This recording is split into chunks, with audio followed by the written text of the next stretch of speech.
Hello. First, I wanted to tell you that I feel very, very grateful because I was honored to translate your book, Ask and It Is Given, into Spanish.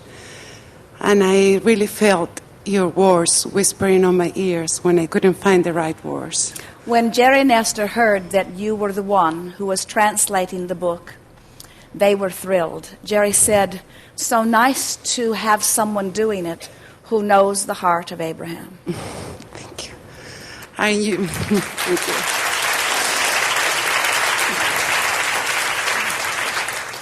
And every time I was in trouble to find the right words in Spanish, and I asked you for help, I discovered that your Spanish was better than mine. Thank you.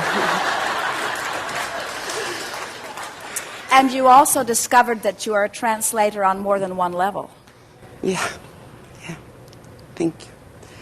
Okay, the question is there such thing as a compassionate God who listens to us and gives us what we ask for, even if we don't vibrate sometimes with our desire, or if we are really on our own 100% responsible?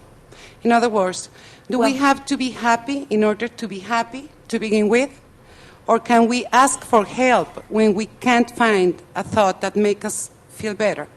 Is there an entity called God that thinks and makes decisions, or is just us all together from which God is made?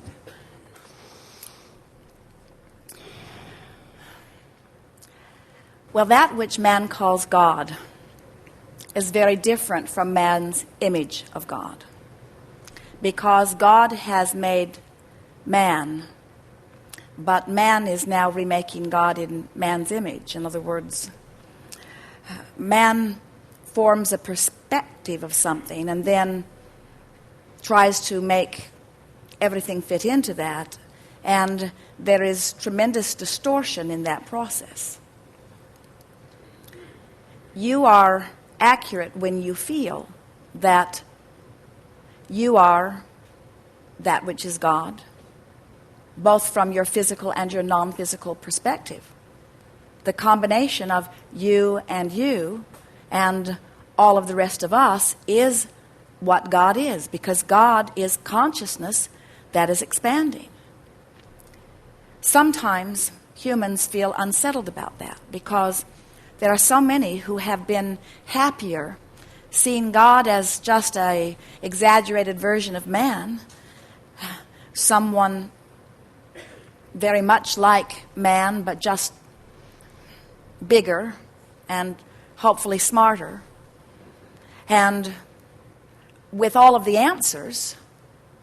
And so in the process of making that image of God, man has subverted his own image of self. In other words, he has humbled himself by making this distinction of this superior God, which makes him the inferior mortal. And on that basis, man has separated himself from that which is God, which is sort of a self-fulfilling prophecy, isn't it?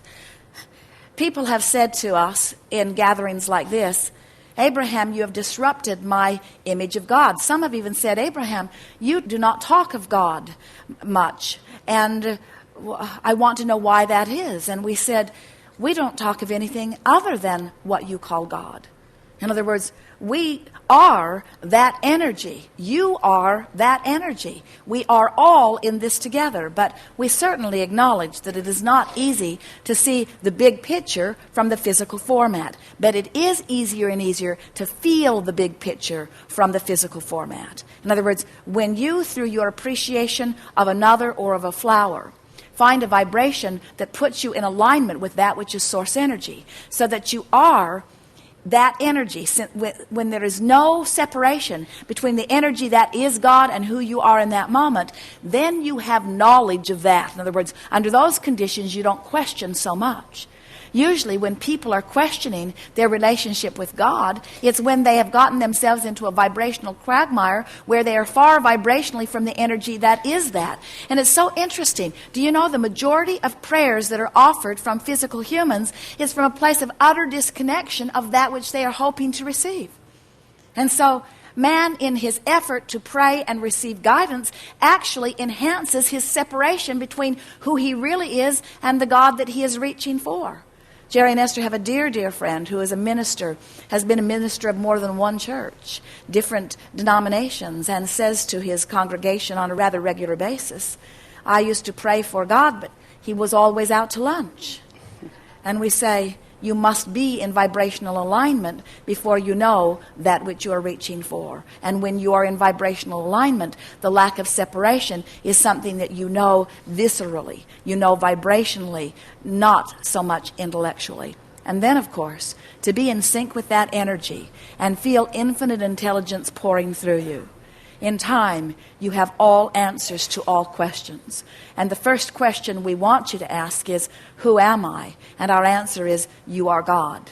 And the next question we want to hear from you is, and how am I doing? And the answer that we want you to hear is, you are doing exceptionally well. You are right on track. And the next question we want you to ask is, how can my life be better? And we say, seek things that feel good to you when you focus upon them. And the next question that we want you to ask is, how am I doing? And the answer is, exceptionally well. And the next question we want you to ask is, what will come next? And we say, whatever it is you choose. And the next question that we want you to ask is, well, will you not choose for me? And the answer is, we are choosing with you, but we are not choosing for you. And when you are in vibrational alignment with that which is us, the choices that we make together are those choices that we all intended when you made the decision to come forth into this physical body to begin with.